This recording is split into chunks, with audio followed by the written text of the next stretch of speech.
Butun islom dunyosi uchun xizmat qiluvchi markaz Toshkentda.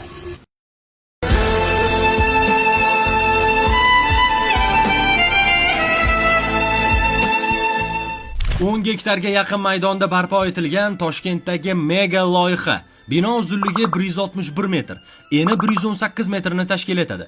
Umumiy foydalanish maydoni 42 ming metr kvadrat. 3 qavatdan iborat ushbu bino haqiqiy milliy me'morchiligimiz asosida qurib bitkazildi. Loyiha markazidagi muhtasham gumbaz balandligi 67 metrni tashkil etadi. Ushbu loyihadagi 4 tomondagi portalning kirish qismidagi balandligi esa 34 metr.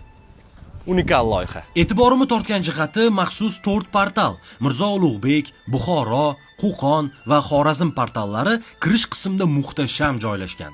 Madinadagi soyabonlar endi Toshkentda ham bor. Binoning fasad qismida joylashgan suralar alohida mavzu. Maxsus ko'prik va turistik zonalar allaqachon bitgan. Islom sivilizatsiyasi esa tez kunda ochilishga taraddud ko'rmoqda. Butun islom dunyosi uchun xizmat qiluvchi loyiha Toshkentda qurilishi yangi davr arxitekturasi haqida gapiradi.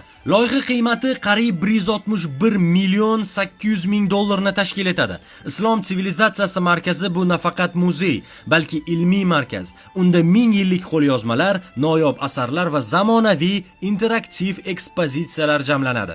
Sivilizatsiya ichki qismini hammadan birinchi ko'rish uchun sahifaga obuna bo'ling. Yangi O'zbekiston arxitekturasi haqida gaplashamiz.